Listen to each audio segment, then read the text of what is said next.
My name is Ryan Naus. I'm a Stewardship Ambassador. I'm a certified public health educator. I'm a dad, and I own and operate We Grow With LLC. So I guess we'll just, Ryan and I got to talk earlier and we had such a good conversation. So I guess we'll just kind of continue that. I'll start with introducing myself. My name is Sarah Paxton. I am from Stewart, Nebraska. So I only had a 10-mile drive. So sorry to all of you who had to come so much further. But yes, I am a pharmacist turned health coach. So I was kind of telling Ryan, I kind of did a 180. I was in the pharmaceutical world where, it was just like if we had somebody with acid reflux or whatever, you gave them a, medication or high blood pressure. And now I like to teach people that food can be their medicine. And so that's where I've really turned around and just really had my own health issues that led me to this. So I went through this period of just really being fatigued, moody. I went through all this, just something was wrong with me. I knew something was wrong and ended up, going to a lot of physicians, not finding out anything, running all these tests. My labs were normal. And it turns out, ended up going to functional medicine, which, functional medicine is more like looking at the root cause. So instead of giving an acid reflux medication or whatever, you look at why does this person have acid reflux? So I really got into gut health because what ended up happening was I had very poor gut health. And what I'm learning is in this world that we're talking about of, just conventional farming and all of this and the overuse of pesticides and herbicides, it's very, very hard on what we call our gut microbiome. So you've heard people talk a lot today about like the soil microbiome, but I am big on teaching people on their gut microbiome. So we have this whole ecosystem of bacteria, virus, fungi, that live in and on our bodies. So much so that their cells outnumber ours. They used to say 10 to 1. Now they're thinking more like 3 to 1. But there's more of them than there are of us. And how we take care of those, this ecosystem that is living in and on our body, mostly in our gut, is very, very important for our overall health. So I started my own health coaching business to help other women, and I mostly work with women, but I do work with some men as well. But I help them to really get their gut health back, okay? And I am, very much into the, we have to teach people, it's mind, body, and spirit, I feel, but it's really just getting back to our Christian roots of we have to be good stewards of the land and we have to be good stewards of our body. So that's basically what I do in a nutshell. But I'll let you introduce yourself. Thanks. My name is Ryan Naus. My company is We Grow With LLC. I'm from California. Usually there's some oohs and ahs connected to that. I know. The reality of my journey is both professional but personal, because even though I've always been a nature nerd, 100% since little kid, raising sheep in 4-H to my academic background, but I was kind of co-opted and waylaid into the workman's comp system, which is socialized medicine, due to a work injury, at which point I was on handfuls of pills daily. I was honestly on pills for my pillsless problems. You'd go in with a new element and they'd be like, oh yeah, that's a side effect of this, but we want to keep you on it. So not actually deal with the problem. And we're going to give you this other pill to mitigate that side effect.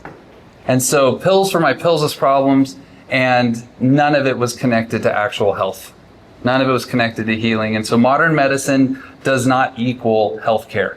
Caring for your health doesn't equal just popping a pill. There's transition in our responsibility that takes place. When it comes to trusting your gut, there are some people's guts that are monocropped just as bad as some of your fields, right? If you only eat one thing, there's only one thing in there, right? And you have all the other things that go in with it. It neutralizes that diversity, and you have a mono gut. When we don't have good gut health, which, by the way, we share about 98% of our biome with a good, healthy soil biome. It's about 98% the same stuff. from the living soil you were created and formed. Yep, good, healthy. Like this is where it comes down to a real practice. It's not a metaphor anymore. It's real, right? And so this is where I'm not sure if people need Jesus or some help from Jesus, but the reality is we could all use some help, and so this is where, as we interact with the world around us, the key point is that we want to actually have it be a relationship where it works on our behalf, right? Nature working on our behalf means it's easier. Nature working on our behalf means it's healthier. Sometimes we just have to do the other half versus all of it, right? And if you're not working with a good, healthy soil microbiome, the plants are looking to you to provide that nutrition, to you to provide the nitrogen, to you. And that's a lot of strain and stress on individuals, on communities, and definitely on the pocketbook. Versus a living system, which is breathing. The atmosphere going down into the soil, is majority of that's actually nitrogen. And because it's a respiring system, it's breathing, that nitrogen is actually able to be utilized. Nothing there breathing, no gas exchange. The plant's still needing nitrogen, but it's going to be looking to you in your pocketbook to provide that versus working on our behalf. Very important factors with that. With my academic background as a certified public health educator, that is the filter. But I'm also a bachelor's in wilderness therapy because nature should be our therapeutic model, not just another pill. And a master's degree in outdoor education because nature should be our educational model as well. Versus sit down, be quiet, and listen to somebody else tell you what they want you to know versus what you can understand. And so as farmers, I really appreciate the reality that they're both practical and skeptical, right? And so it usually takes about 3 to 5 years for a skeptical person to switch over. Some of you have all heard this before. You've been on a podcast, you've heard the soil health conference, you've attended different things, but at what point does it become real? And the term for that is acknowledged, an active knowledge. What can you do versus thinking I have to do everything? And so there are some small things that can be adjusted, just like with our own personal health. And I'd like to make a parallel, because it is the same thing, just applied differently, to capillary action. You don't have to raise your hand because it gets a little weird, but you could raise your hand if you know somebody who's diabetic or pre-diabetic. Anybody want to raise their hand for knowing someone? It could be yourself, but knowing someone who's, okay. The reason why they might lose a foot is because they don't have capillary action in their body. When we don't have capillary action in the soil, that's called compaction. You're not getting gas exchange, you're not getting water infiltration, you're not getting movement through that. The same thing taking place in us, it's not diffusing that oxygen, it becomes anaerobic versus being aerobic, right? And so in our bodies, these same principles apply, and the health concerns that apply is in our body, we might lose a foot if you're diabetic. And I want everybody to also recognize we have a type 1 diabetes, type 2 diabetes, and there's a type 3 diabetes. Some people are unaware of type 3 diabetes. That's called dementia. Type 3 diabetes is what most people think it's like to get old. Yeah, it's a different relationship to what's going on in our bodies. And so by dealing with these issues, just like when we deal with these issues in the soil, well, now you have gas exchange. Now you have water infiltration versus evaporation, just taking what you didn't get a chance to use, right? You don't use it, you lose it. We want it to go in and then cycle, right? And so when it goes in and cycles in us, that's a healthy, thriving system where once again, we can trust our gut, and seeing is believing. I use a microscope just because it's an observation tool. I want to be able to see. Right? If there's something that says there's millions and billions of these little creatures in every drop, well, let me look at a drop. And if I don't see any, I might not want to buy the thing that's not what it says it is. Right? And so if you have tools that you can use to verify, that also builds confidence. It builds a level of competence. Right? It's not just about feeling good, it's about knowing that you can do it. And so I really appreciate Jesse and coming out to the farms. We were actually able to see competence. Look at what is being done. And in a human health component, these are things that we track. What is your schedule? What kind of routines? What is your eating practices? And then those build to that next layer of health. Yeah, and just to parallel some off of what Ryan just said, 3 things that I see most commonly in people that are struggling with their health are nutrient deficiencies, gut dysbiosis, and insulin resistance. Like, those are probably the top 3 things I see. And insulin resistance is kind of like that, you know, what he was talking about with the diabetes, right? Our insulin just is not working as efficiently and effectively as it once was. Also the ability to process sugars, right? The carbohydrates that we've been talking about. And our microbiome is essential for that. I mean, our gut bugs is what is helping us to actually get good nutrients and from the food that we eat. But if we have a poor microbiome, and in America, like 80 to 90% of us do, probably even higher than that, what happens is the good bacteria in our gut, like the, you know, Bifidobacter, Lactobacillus, those types of species, they actually are low in number, but then we have, you know, higher in number of things like Clostridium and Campylobacter and, you know, all these, you know, pathogenic bacteria that can cause disease. And so what happens also is we have to realize those good bacteria, the things that you'll see in probiotics, like again, the Bifidobacter and the Lactobacillus, they actually help us to get the energy from food. They help us to have good moods and because they are producing neurotransmitters from the food that we're eating. You guys have heard probably about like serotonin, dopamine, GABA, all of those things. We're using pharmaceuticals all the time that basically mimic what those, you know, types of things naturally in our body do to help us to, have good focus, have good motivation, have good moods, not feel anxious all the time. Hormone regulation. Very much hormone regulation.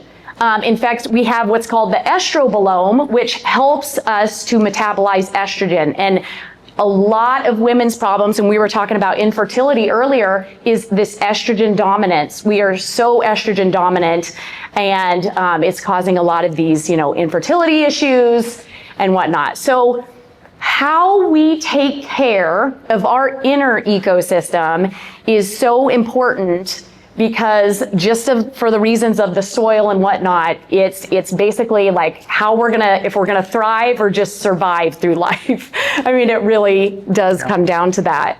And if you look, you know, in our supermarkets today, like 80% of the food on the shelf is dead food.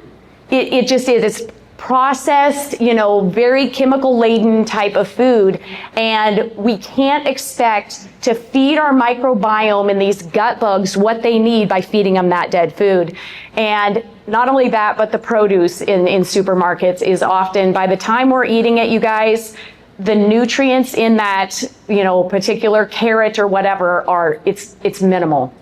I saw a graphic the other day where it was like 50 years ago, it would take, you know, it was like 1 carrot equals what 6 would today as far as nutrients. So we'd have to eat 6 carrots to get the same amount of nutrients. So it's very, very important that we understand that how we are, you know, stewards of the land really helps us to be better stewards of our body as well, because we have to feed our microbiome well. Yeah. Yeah.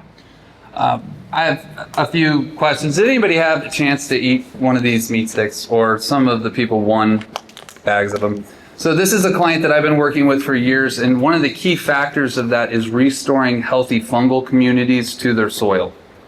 Fungi produce an amino acid that animals, including ourselves, cannot make, but we can utilize. That's very important.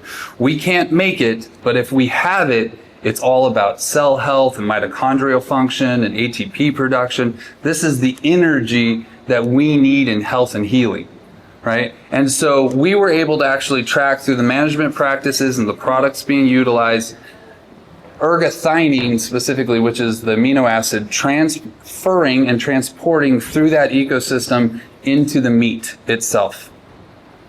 something that doesn't make it had it because it was part of that living, healthy ecosystem. And so now when you eat a meat stick, it's connected to all of these other health principles. I'm not saying you'll get pregnant if you eat one, but I am saying the likelihood is increased, right? This is part of that health and healing component. Even in how we preserve and then process this as a product, the reason why it's fermented, it's that same gut microbiome that we have in sauerkraut and sourdough and kimchi, and even why silage is a preserved feed ration. That biology is what preserves the meat sticks. So that's why it's a preservation through health versus adding a bunch of nitrates to something that we wouldn't even put the nitrates out on the field. Why would we put it in the finished product, right? But the reason why they put it in there is because nothing will eat it, right? But if nothing will eat it, why are we? Right? This is part of that. So earlier today, we were talking about the microbiome and introducing different things from different areas. It's kind of a personal subject for some people, but some people still believe the earth is flat. And if you are one of those individuals, you can come hang out with me and I'll teach you about how it's not. But we live on a sphere, there's nothing to fear. What goes around comes around, right? And so your farm is special, your place is unique, and there might be some things on your site that doesn't exist anywhere else. Those are called endemic, of place, right? It's also where we get the root of the word indigenous. These are the creatures that like to live here. But in the next couple months, you guys are going to have some storms blow up from the Atlantic, and you're going to get stuff from Florida, right? That's going to send up creatures that like to deal in the heat, but can't handle the cold. And so this is how diversity is built on a much larger ecosystem perspective. We have the opportunity with intent, right, to get that head start on what might take nature 100 years or 1,000 years to get that thing back to your farm. Right? And so when we put out an application of fungicide, we're killing an entire kingdom of creatures.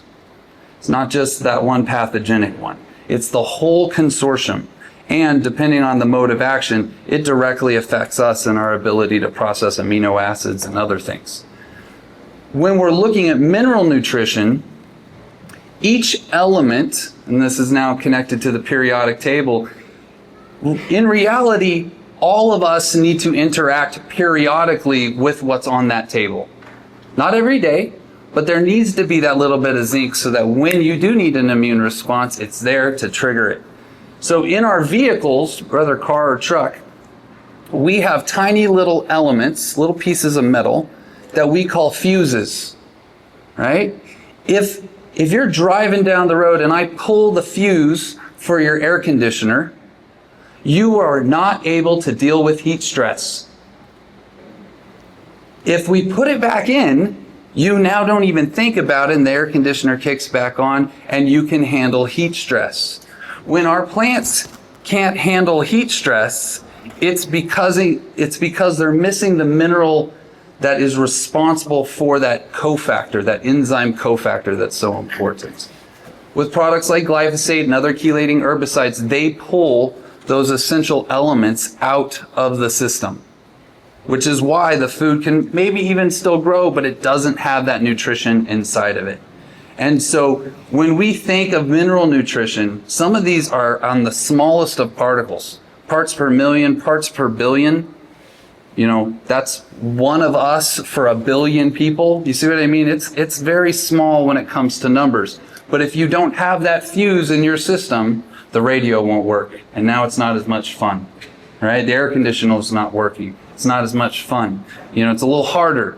And I know there's a lot of people that it's already hard enough. Why would we make it harder, right? And so these are the little things that we can put back. And when we talk about elements, these are essential elements. Sometimes we forget what words mean. Essential means required for life. If you don't have the puzzle pieces required for life, then are you really living? And this is taking place in our own bodies, but it's also taking place through the ecosystems that we nourish. Yeah, and just going a little further on glyphosate and our microbiome. So glyphosate works through it's called the shikimate pathway. And so what people will tell you when they're selling you this product is that humans don't have that, so it's not going to affect humans. But again, our microbiome has that. So its ability to kill off the good bacteria in our gut is a big, big deal. And Ryan and I talked about this earlier, but there's so many people with gluten intolerances and, gluten sensitivities, myself included. And when I went through functional medicine, I often blamed gluten for all of my issues. But I'm beginning to think more and more that it has a lot more to do with the glyphosate. And so that's very important. I feel like if there's any one thing that you could really change in your own health that I've seen such benefit from is honestly stop eating American flour because it is heavily sprayed. It's stripped of the wheat and the germ and the bran. Good essential vitamins and minerals are taken out of it, and our bodies just don't do well with American flour. And you go to Italy, though, I've had numerous people tell me they are gluten, sensitive. They go to Italy where they don't do all that to their flour.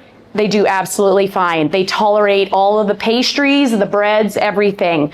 But it's often, we think due to not only the spraying, but also the, stripping of all the nutrients. So milling your own flour is very helpful. Milling your own organic flour is a very good way around that because there's hardly a good American flour. Yeah, I have recommendations. Good farmers doing good things. So, and there are markets for this. This is where people are becoming more and more aware of these things. This is something that they go to the store and now they're unsatisfied with the selection because they don't have options and they're waiting for people to bring things to market to meet those needs. Before I begin or shift gears over to anything connected to the microscope, I would like at least 2 questions from the back of the room. We'll take one from up here, give you guys a second. Yes, sir. So when you maybe jokingly said you will not get pregnant, I don't think you're too far off with that kind of thought process. In my working with cattle farmers and increasing the bioavailable mineral quantities in forbs and legumes versus just grasses, and the reduction of Q40 and glyphosate to get those out, you can change the urban cow rates. So, and I imagine it's the same thing with humans and what we're going through with our declining birth rates and things like that. So, I agree. It is kind of a joke about eating a meat stick and not get pregnant, but these elements are essential, right? That means required for life. One of the greatest lies of fertilize, it's in the word, fertilizer, is that this is what it means to grow and to be healthy. When you work with biological systems, you're no longer talking about fertilizer, you're talking about fertility. I have 2 sons. I didn't fertilize my wife. She got pregnant. See what I mean? It's a different interaction with building and growing and nurturing. It shifts gears from the 1 + 1 is 2 arithmetic to the fruitful and multiply reality. If you're working with this biology and you have 1, well, they split now 2, and 15 minutes later, now you have 4. 15 minutes after that, you got 8. This is a different system that's designed, divinely designed, to function on our behalf. We have to be able to work with it, though. It's very important. Whenever we're talking about fertility, it doesn't matter if you're people or plants, you're shifting from a growth phase to a reproductive phase. Now we're talking hormone profiles. Now we're talking the need for zinc, which is a shift in immune response. Zinc's pulled out by glyphosate. See what I mean? So boom, we're going to take care of that one. How can you do that next step if you don't have those puzzle pieces, right? And there's something called a Mulder's chart. I don't know if people have seen it. It's a big circle and all the elements are around it, a bunch of lines crossing. Okay, those are what are called enzyme cofactors. Co meaning with. It can't do the next step if it doesn't have that little tiny piece of cobalt or magnesium or manganese or boron. Okay, guess what? Those are all bound up by glyphosate too. Like, it's not just a one thing. The mode of action is insane of the amount of things that it pulls out of a system, but that's why we get such a strong response, or we used to, right? Things are becoming more and more resistant, and that's why it would kill the plant, because they are essential for life, we're taking out. And the fact that glyphosate is actually patented as an antibiotic, anti meaning against, biotic meaning life, it's against life. Wait a minute, why are we putting the stuff that's against life out on the stuff that we're trying to grow and nurture our systems? Right? It's a very different thought process. Yes? That question from Max, here we go. We'll take yours. So, what I said this morning about taking baby steps to bettering our operations, can you elaborate, are there herbicides that we can use that are less toxic for us in the soil to get us to the point where we're not relying on herbicides, but we're not destroying what we're trying to improve? Yeah, so first of all, connected to a weed, which is, for a lot of people, the biggest concern. The whole no-till community, a lot of that is just trying to mitigate weed interaction. Some of it was already discussed earlier today, and I agree completely that if you have available calcium and you have these other trace elements that are responsible for initiation of some of these seeds, they don't even sprout. They're told to. The environment tells them, hey, we got ground compaction, a lack of calcium, and you're missing zinc. There's your weed growth, bam. You know, and a lot of those plants that we would consider weeds are actually what are known as bioaccumulators.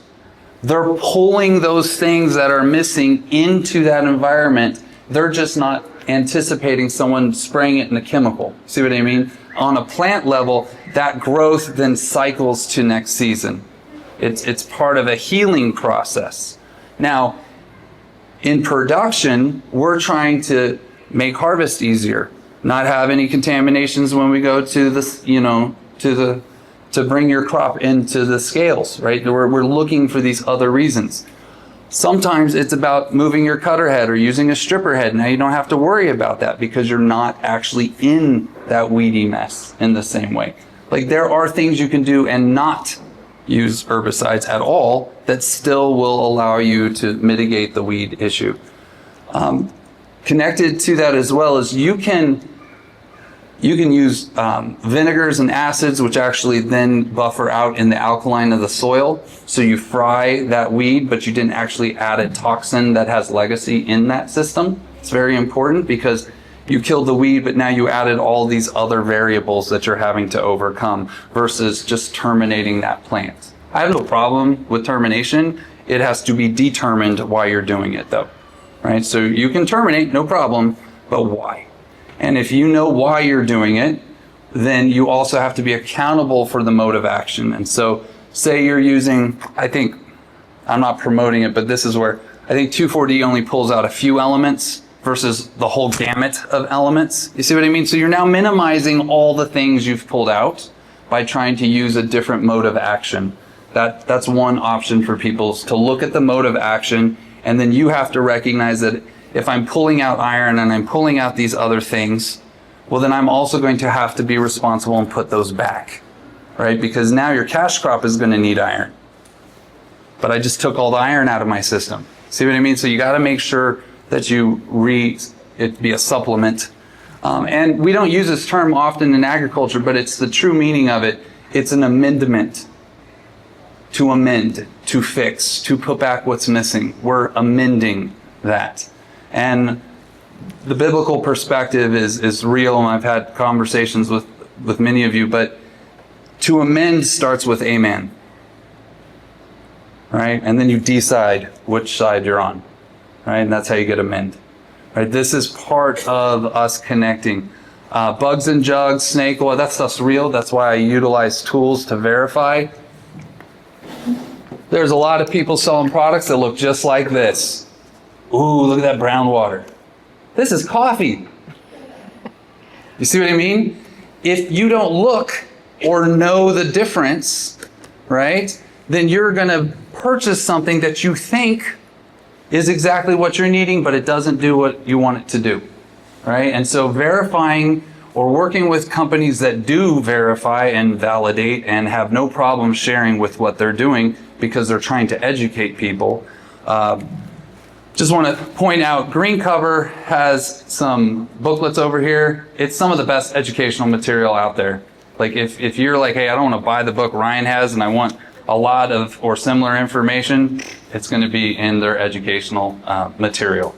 Excellent. And I recommend that everybody take a copy of that and put it where you like to sit and read and enjoy really great education.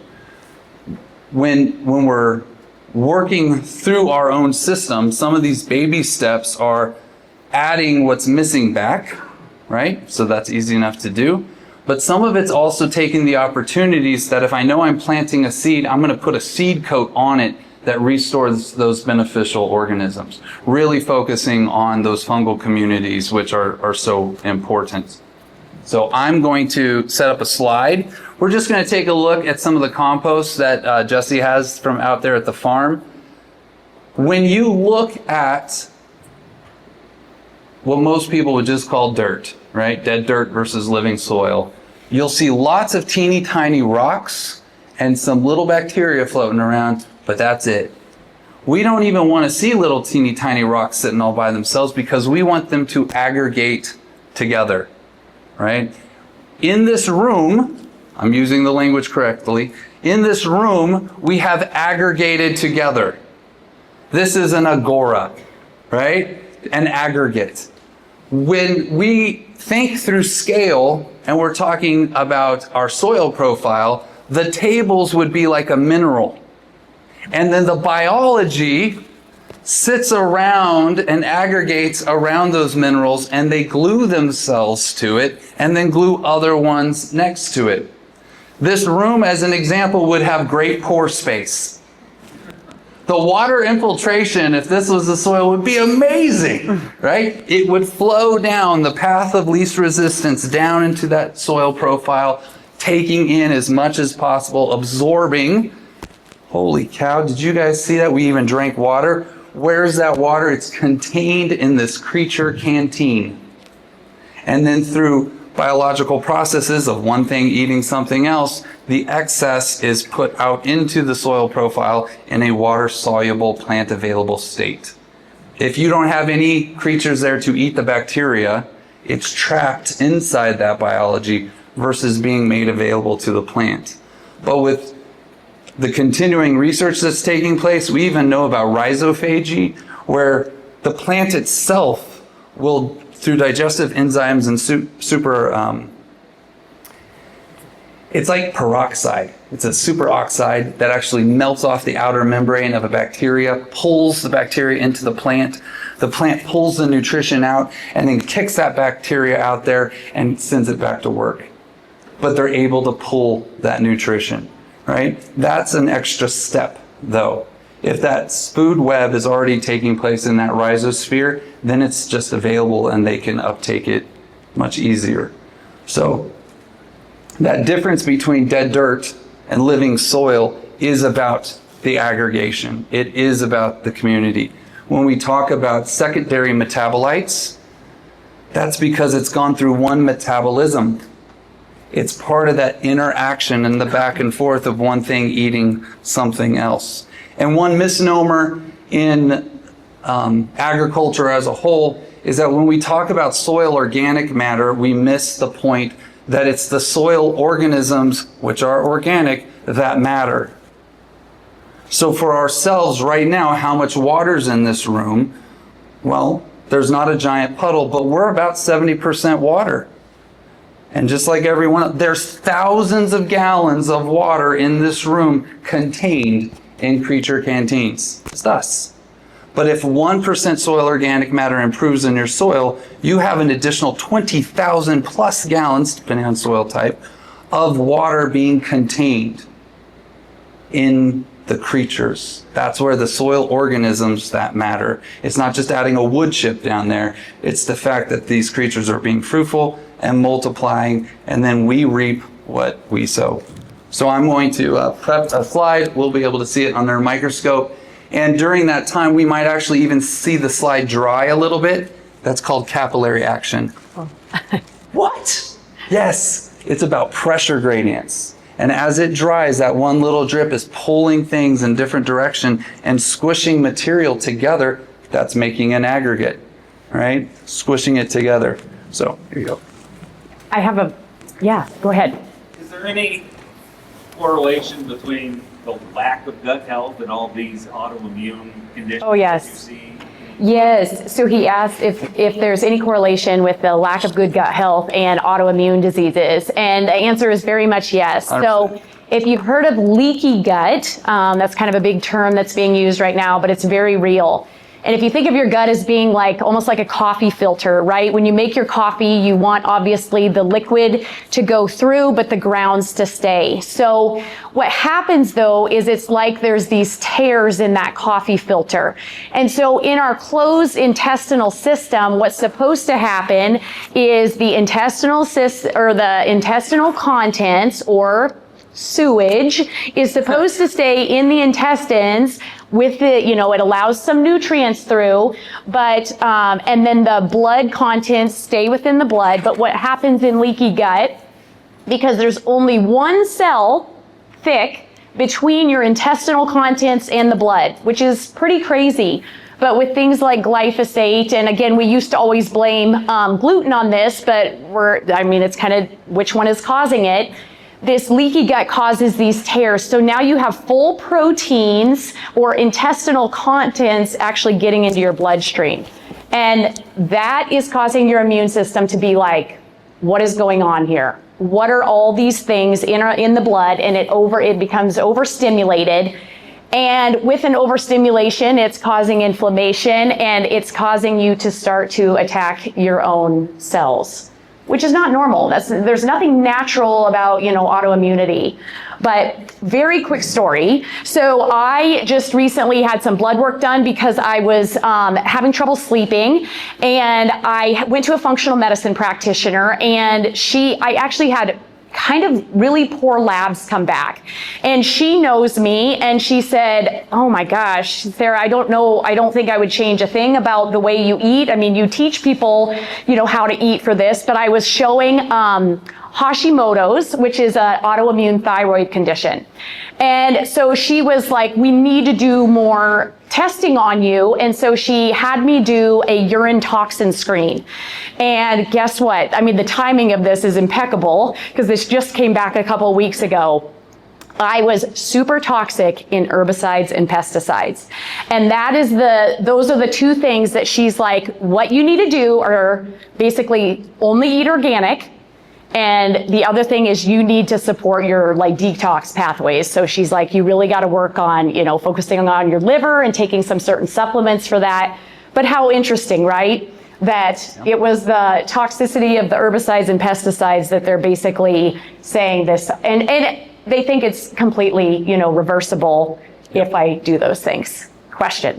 And out here in this area though, not only are we eating glyphosate, but we're breathing it all summer long. And that's exactly what she said. She's like, you can't hardly avoid it. I mean, I live just a couple, blocks too from this as well. So yes, we're breathing it in, and it's just something we have to expose ourselves less to if possible, but Yeah. right. So connected to, first of all, hey, there's hope. Right now there's a lot of people going, oh, I live in this problem. I don't see options out of it. Yes. Right?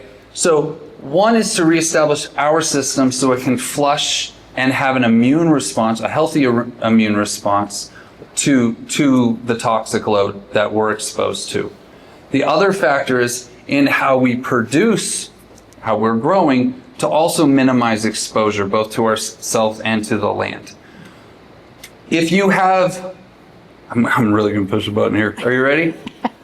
I grew up in the 80s. There was a big deal all about AIDS. That's an acronym. Do you guys know what the acronym stood for? Autoimmune deficiency. syndrome. How many people do you know running around with an autoimmune issue? But we don't call them having AIDS. You see what I mean? Like this is where, but that's what it is. It's an autoimmune deficiency syndrome. So we can deal with the deficiency, we can help our immune system, and instead of being automatic, which is what is taking place in our body, we can actually be intentional.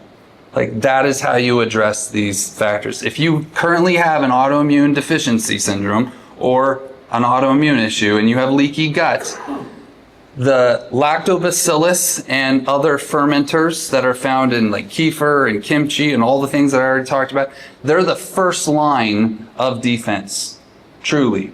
So they heal that single cell lining. That's why they say, oh, you're going to need these probiotics. You're going to need these things. Drink some of this kefir, have some sauerkraut. They're trying to put the labor force back to where that job needs to be done. Okay? To be able to do that at scale in agriculture, that's when we utilize the elements that are found in like the seawater concentrates. That's why we're using different products to reestablish the biology. And this, just as an example, being compost. First of all, compost is past tense. It's post.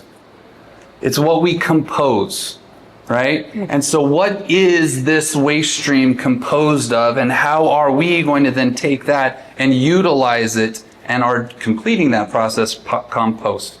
Okay, so not all of it is the same, but that's why that intention going in is connected to the results coming out. So in this example right here, it's, do you want to tell me primarily I saw a lot of straw, it'll have some of your manure pack with it. So we'll find out what it's composed of, and then I'll point out some different factors about what we can actually observe.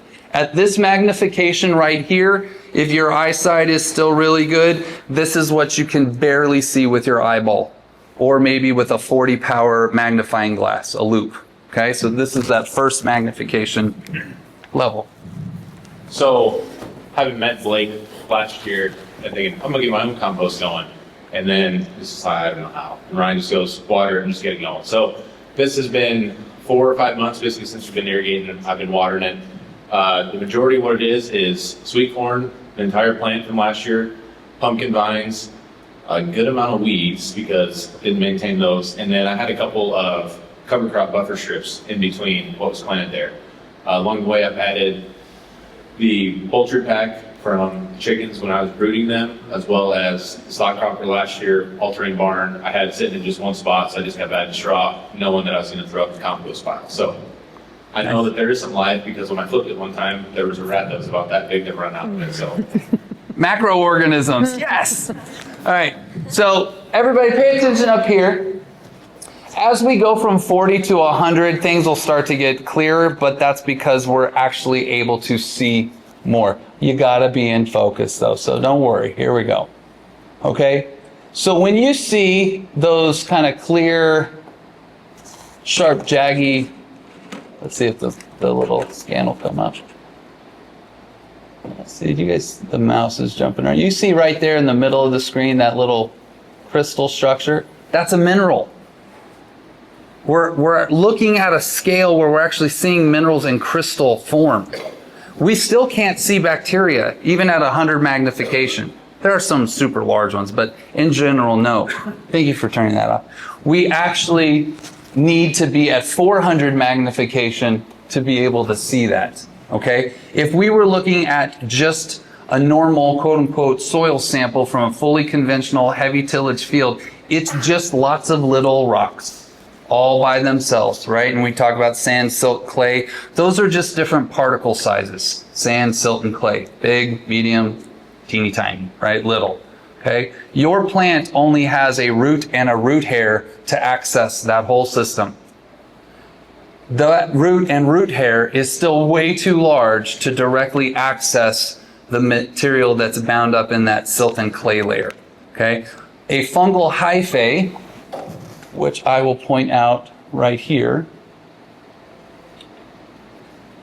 A fungal hyphae, and you can see one off to the left of the screen, and I'll center it for us.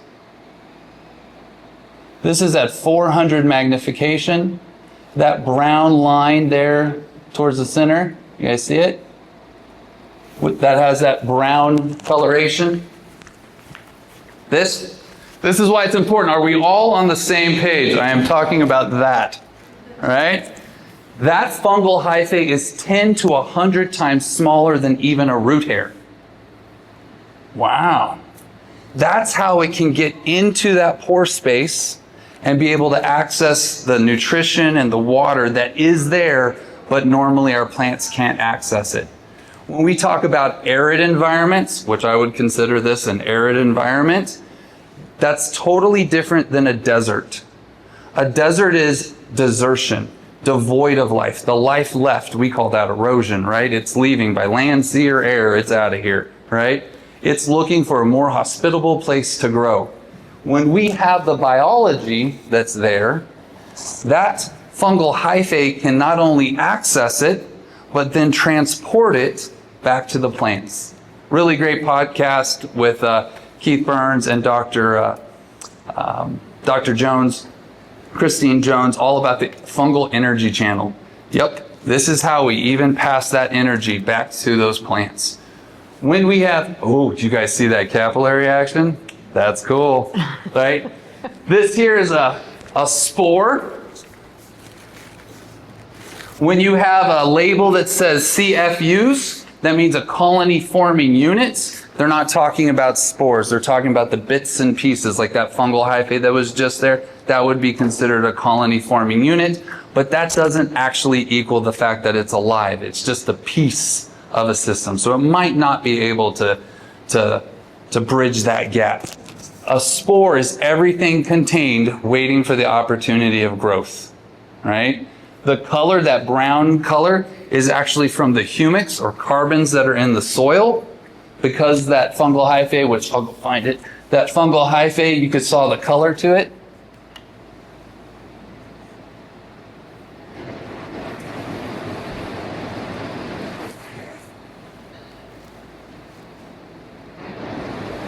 Fungi are not plants, they're more closely related to ourselves. That amber color that fungal hyphae is actually called melanin. Anybody else heard of melanin before? You know, black people don't like to be called black people anymore. They're called melanin rich. It's skin tone, which adjusts to protect itself from ultraviolet light. So this is where even the fungi are actually part of that interaction with the system, absorbing, protecting, buffering that system, just like our own systems are doing these things. So it's harder to see because of distance, but there's a whole bunch of teeny tiny dots kind of floating, and you can actually see them wiggle. You guys see that? Those are free floating bacteria. 400 magnification, and that tiny little bacteria is just that little dot, right? So when we talk about this system, a teeming system, T-E-E-M, we want to team with a teeming system, a teeming team, right? And this is where when we have, this is just from one drop, when we have this extracted, like from that core extractor, now we're putting out gallons and gallons over that acre. We're resetting that system. We're putting back the team that's missing. As your plant grows and nurtures that team through the carbon and carbohydrates, carbohydrates, right? It's actually feeding and nurturing, which then allows those systems to continue to grow. So that product then produces a whole living system that you are nurturing. It's not just a one and done, depending on your management practices. This is something that you can verify and nurture so that you don't have to have another input cost. It's already there. Why would you buy something that you're missing if it's already there? This is part of that process of you separating yourselves from the people who just sell and tell you something. Sold and told only gets you one way. Like, this is about an aspect of understanding. And with that understanding, you now recognize that there's a whole labor force that's working on our behalf. And so just like our own bodies, we don't really think about being sick until we're sick. In any given year, 24 hours a day, 7 days a week, 52 weeks in a year, it's about 8,760 labor hours. If you're working with the rest of a system that's also working on your behalf, you might have a small cost or labor cost to put it into effect, but you have that rest of the season where they are working on your behalf for free, right? You get an additional 8,760 labor hours out of those little guys who can only do what they do, and some of them do a lot. That's a good one. Yes, sir. So how big is like phylloxera compared to these? And you being from California, how that affected, a whole industry and like the world's, plants in vineyards. So because we live on a sphere, what goes around comes around, this is where it's all about things being in balance or out of balance. And so there's an aspect of what's called competitive inhibition, where when you only have one thing, it's a lot easier to throw that system out of balance versus having the diversity that's required to buffer all of that. And a good example of that is during COVID, people were almost bathing in hand sanitizer. Right there on the label, it says kills 99.9% of everything. But the one thing it keeps alive is really bad for us. And now we've taken out the 99 other things that make us healthy so that we're now vulnerable to that one thing which can survive an alcohol bath and causes havoc to this system, right? And so here's a really great example. I work with a client, Anthony Vineyards in the Central Valley, 4,000 acres of table grapes. I stopped eating table grapes. They'll do a dozen fungicide passes preventively and never actually have the problem but create problems the entire time. They've stopped using all fungicides because now we're working with healthy systems and they don't have the powdery mildew that they were trying to beat back over and over. So this is where the actual costs of their inputs drastically went down, which made all the benefits from that system reap more in return. So the return on investment. And the real factor is that we put back what's missing so that it could be a healthy system. In this room right now, say there's 100 people. There's probably a couple just on a statistical curve that are kind of jerks. If you're laughing, it might be. No. At which point, the 98 other ones in this room keep the jerks in check.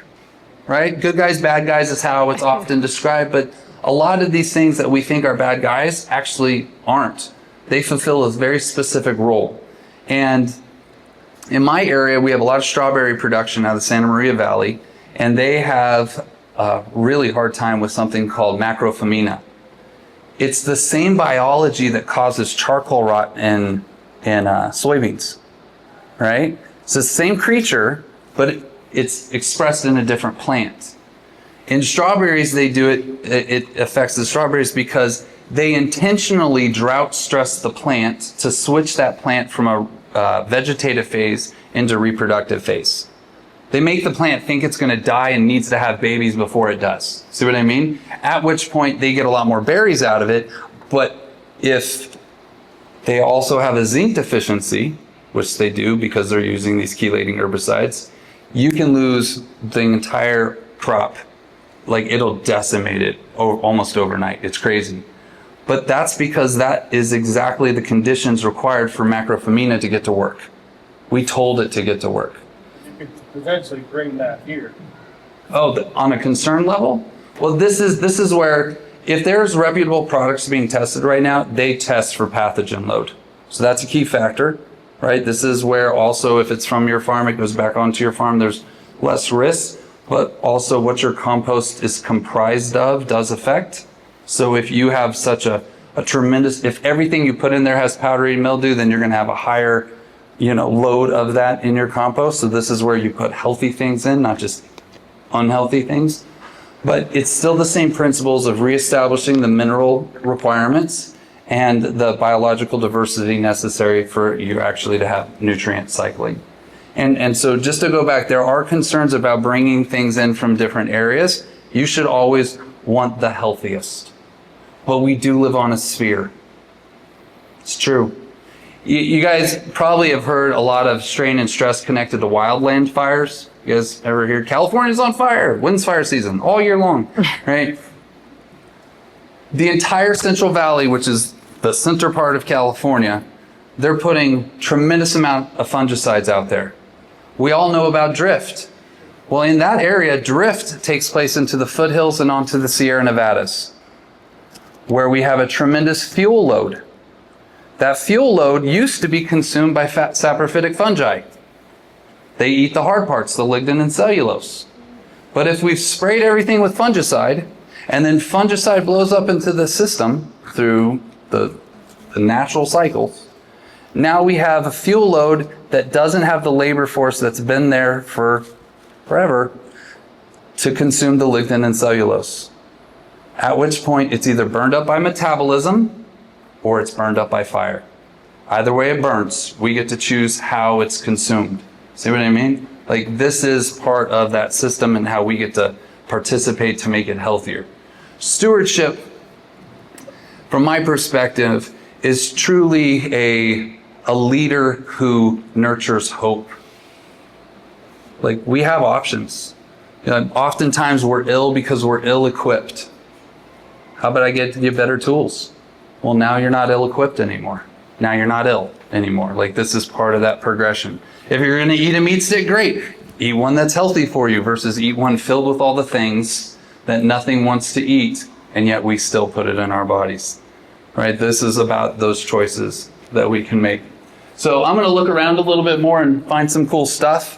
When it comes to evaluation and verification, this is where form is function.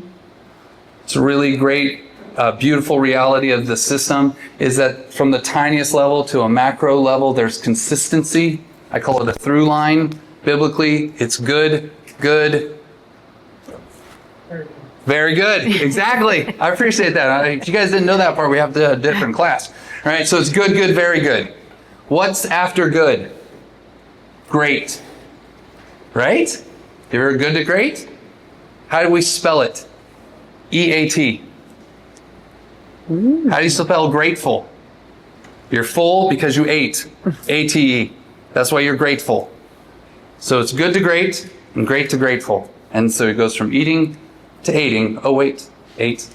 And that's why it's part of our own systems. It's a little different than the mass marketing campaigns of let's see what we can get away with and not really care. This is a whole other system of function. And that's why it is about animal husbandry. It is about interaction with your ecosystem. It is about finding what makes it easier for you so that can also be translated to easier on the rest of the community and the land. So. What's that? Does anybody else have any questions? Nice.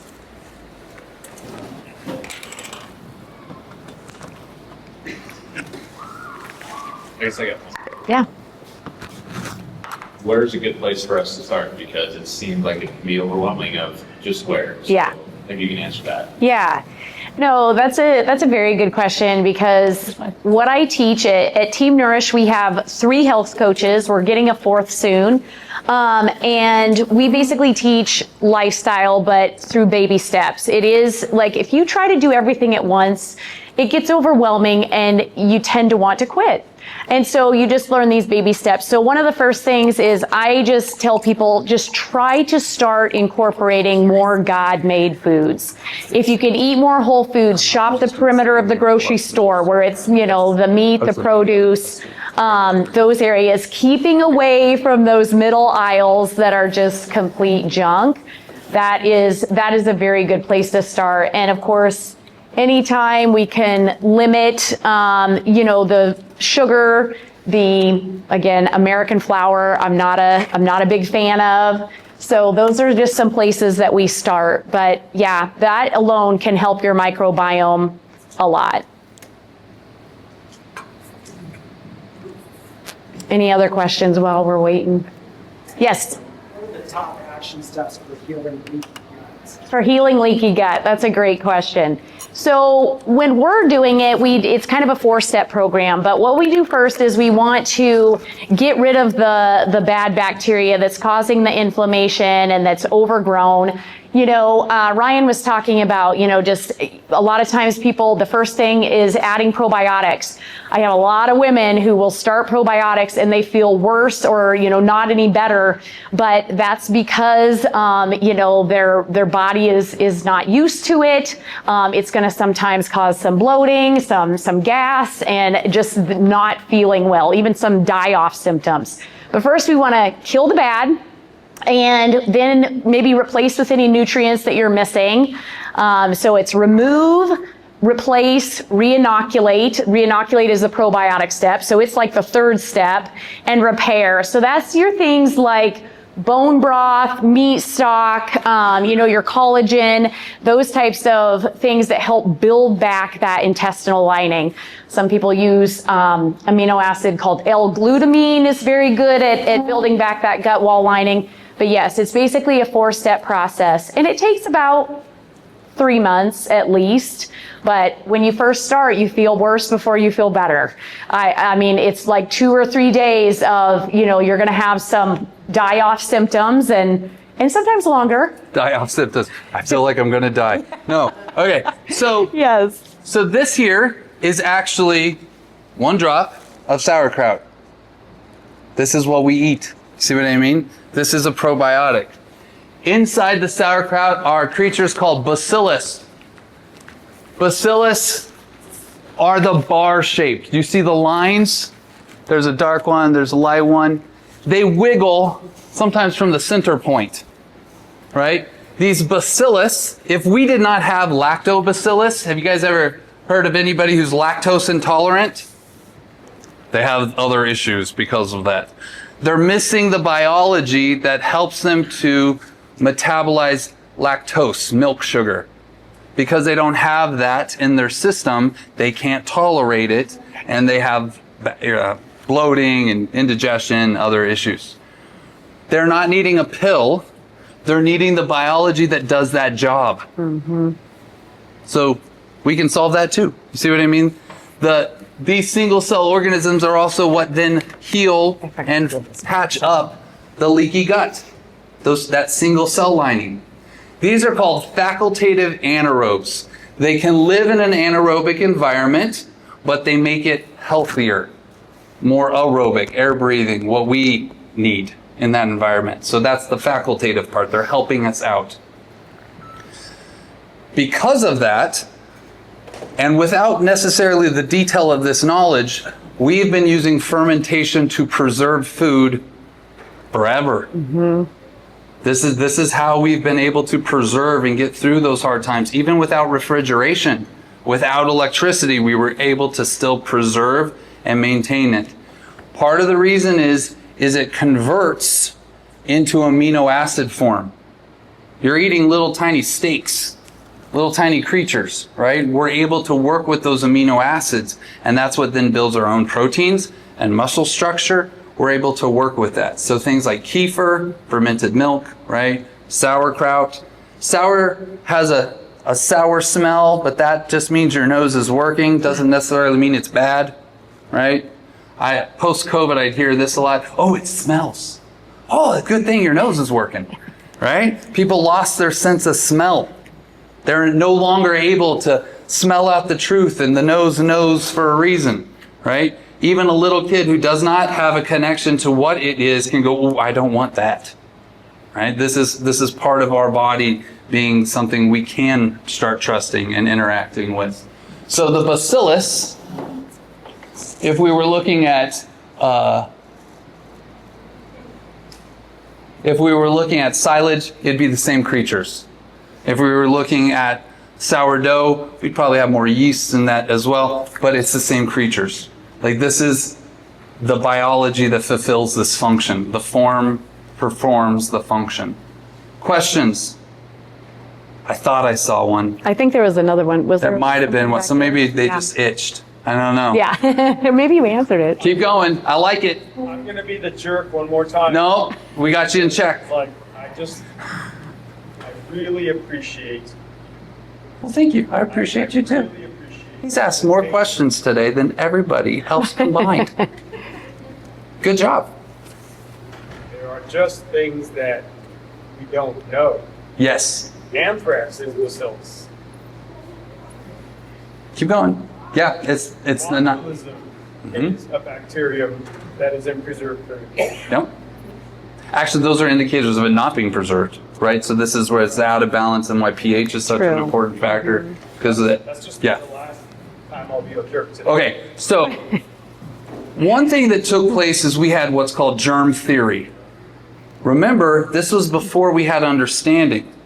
So the fact that somebody could look through a microscope and go, this is all over our food, terrified some people. You see what I mean? Made them scared. It became fear-driven. Versus, this is what food is, right? It's the same aspect of you have somebody who has fine eating hamburger, but if you talk to them about that hamburger comes from a cow, they get really weirded out. Yeah, it's real. It's connected to living things.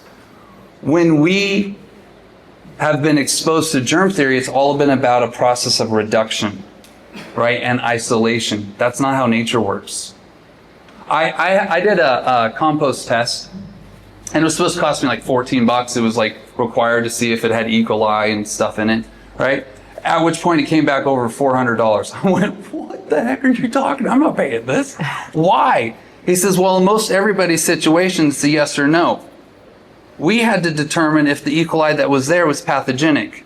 There was so much life there that we had to retest and retest and retest. And every time they did a test, it was a splitting, a differentiation. Nope, nope, nope, nope, nope, and it just kept going. I had to pay for each test part. That is where, in an isolated system, you're vulnerable.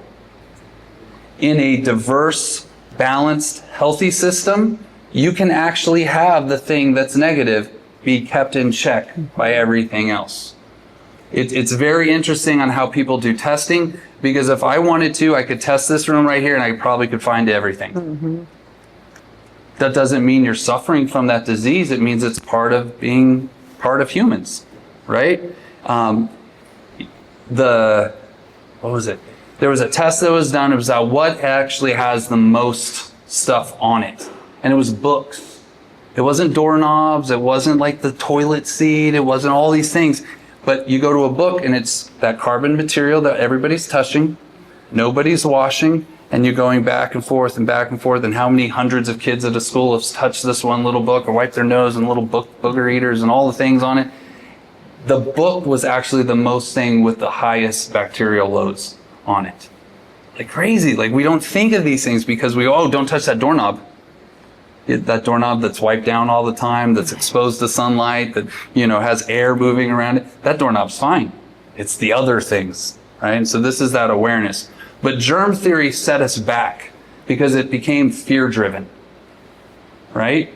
Versus these are actually part of healthy ecosystems. This is something, another example, I'll use a nematode as an example of this.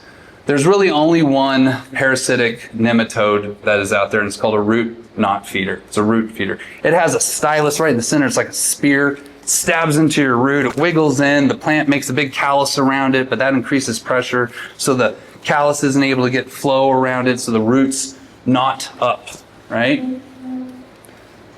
There's over 30,000 different nematodes. All of them are beneficial except that one. So in the process of using a nematicide, kills nematodes, we've killed 29,000 plus good guys because we were worried about one pathogen.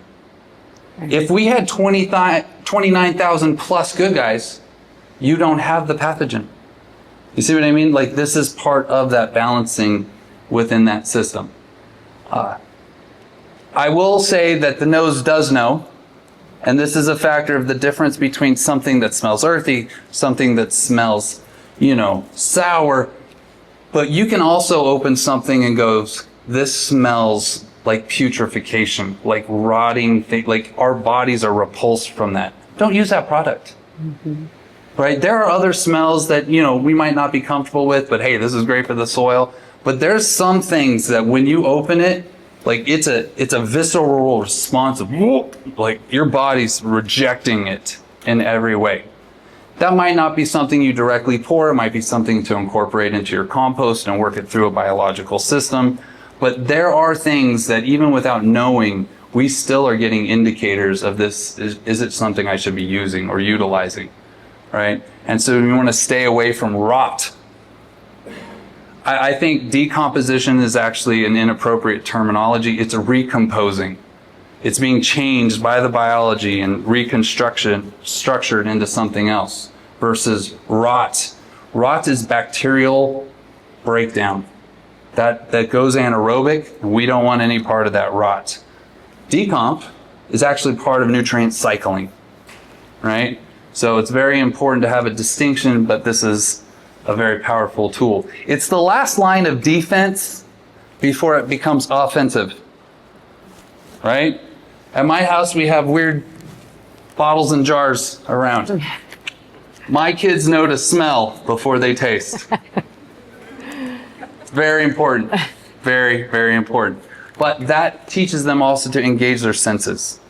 It interacts with them. I don't have stuff that's actually going to hurt them, but this is where the reminder is what protects them. That's before you just blindly guzzle it down. It's made me thirsty. Any other questions? Would you like him to ask another question?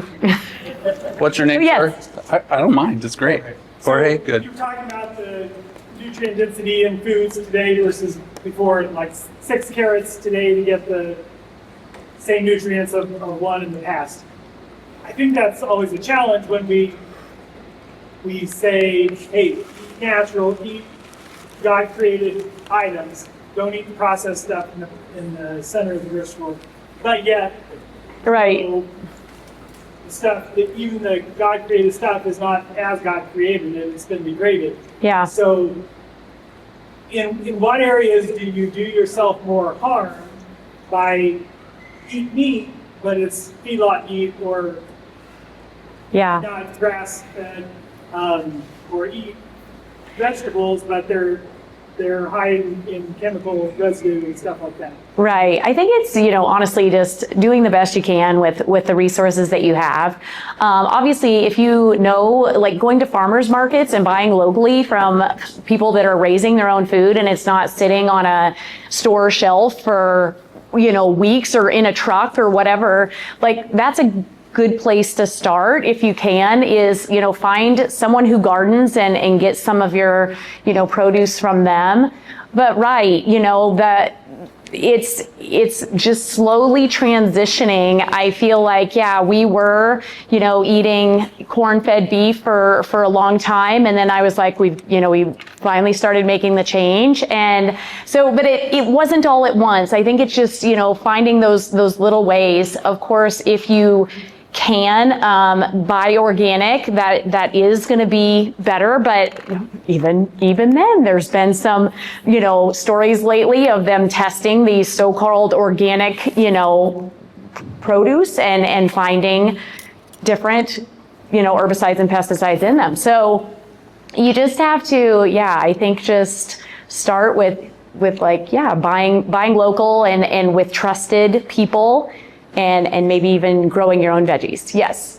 I'd like to add a little bit to that. Yeah.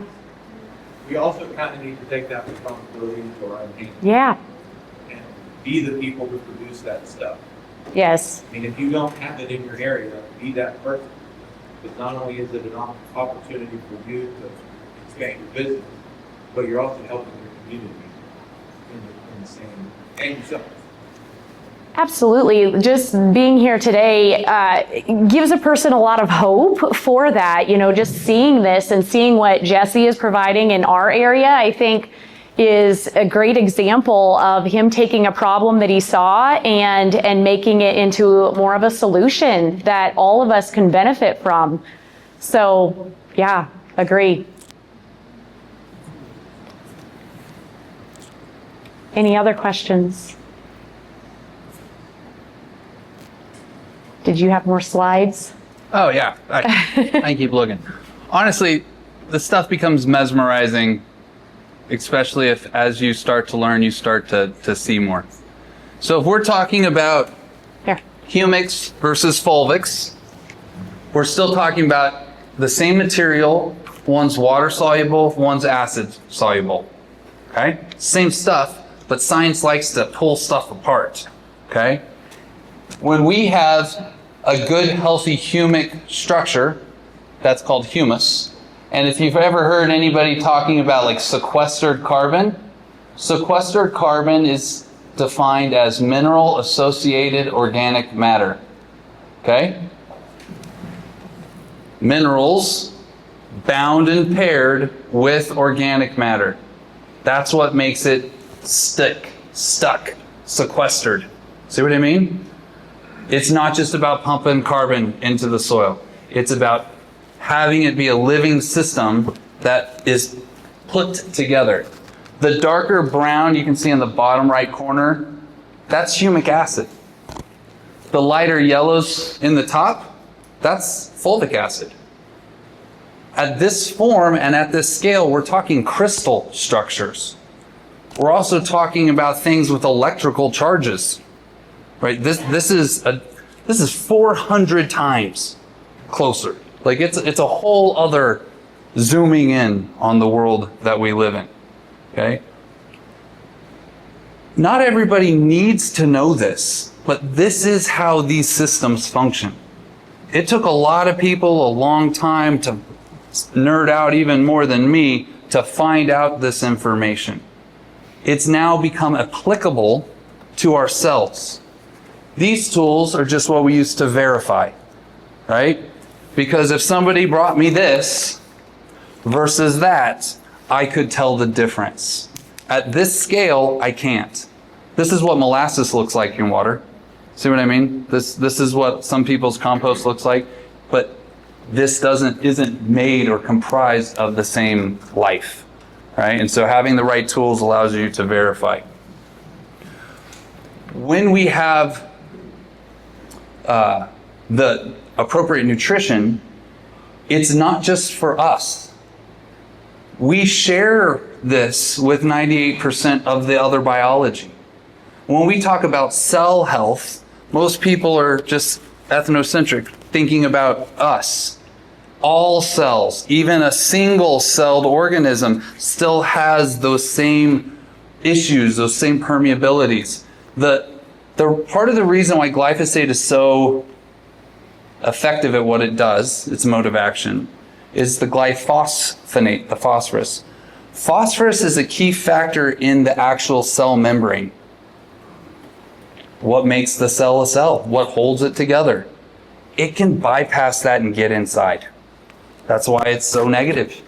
Like that phosphorus factor is that some of it's connected to it, like how it actually gets into us and into all the other cells, right? And so that pathway, as they were discussing, we don't have that pathway. Yeah, all the things that we depend upon have that pathway, and if they can't do it, then we don't receive the benefits, reap those benefits from us. You guys have been great today. It is actually really tough to go from outside to inside. I'm actually shocked, as many of you are still conscious. So, like, for reals, good job. I do want to just kind of address a few little things about application. Like we talked about, what can we do? What are the baby steps? I like to think of it connected to what are you already doing? And therefore, what can you change in that process so it doesn't add more work, you just get more benefits, right? How many seeds come with a seed treatment, but they're treating it with a whole bunch of toxins and pesticides and herbicides, a triple stack. You got a fungicide and herbicide, everything's already wrapped up around that seed. How about instead of treating it poorly, we treat it like we actually want it to live there? And we can put on it. So you, as a practice, haven't done anything different. You still put something on your seed. You've just now put something different on your seed. And because of that, you'll start to see the differences based on that difference. One example that I have is a client in Texas. He sent me a video. He's like, here's the inoculated, here's the uninoculated, this and that. You know, he goes through all the things. And then he says, but what nearly knocked me over. I nearly fell down. He says, we've never seen a worm, an earthworm in our fields, and I've been working these fields for 30 years. Whoa. He didn't add worms. What he added was the biological party in that root zone, which rings and dings like the dinner bell to attract the next step. But because he now has earthworms, he has nutrient cycling.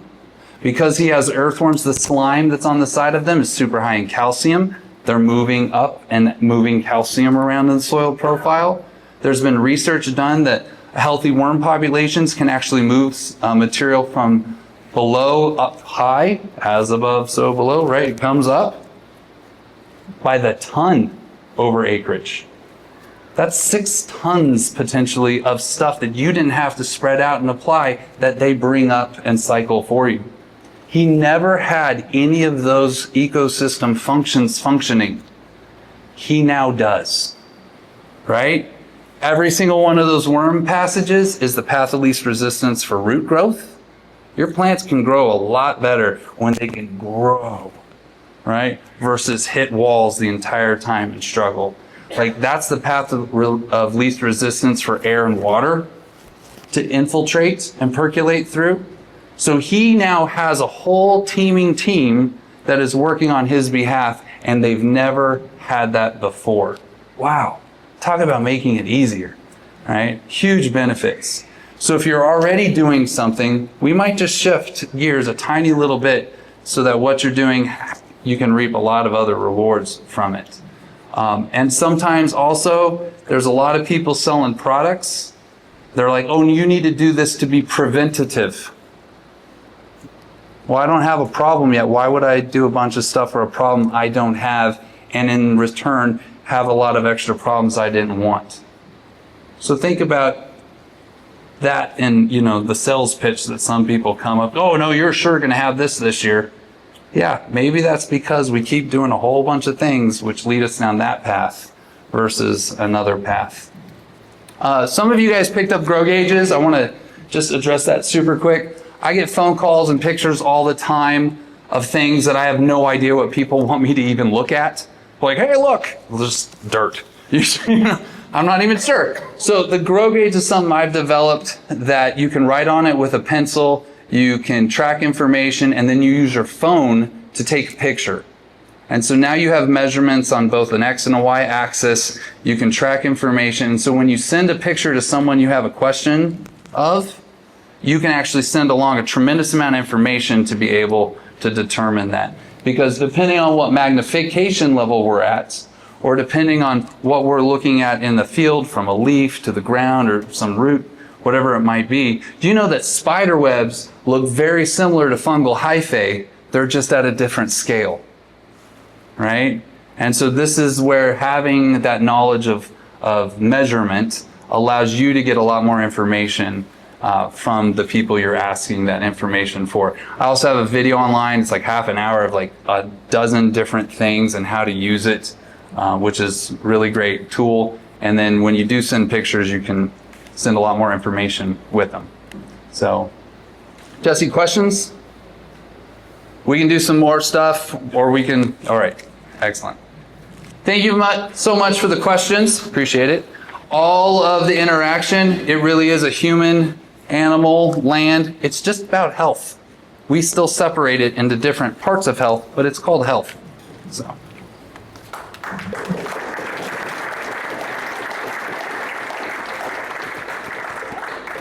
Awesome. Good job, Chief. Yeah, awesome, guys. Thanks so much.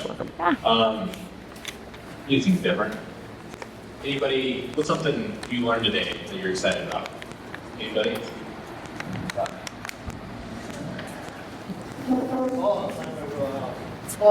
My name is Rion Naus. I'm a Stewardship Ambassador. I'm a certified public health educator. I'm a dad, and I own and operate We Grow With LLC. We Grow With helps people to differentiate between fertilizer and fertility. We use products and services. We equip people with the observation tools they need, as well as the products that make their jobs easier, allowing them to turn dead dirt into living land at any scale.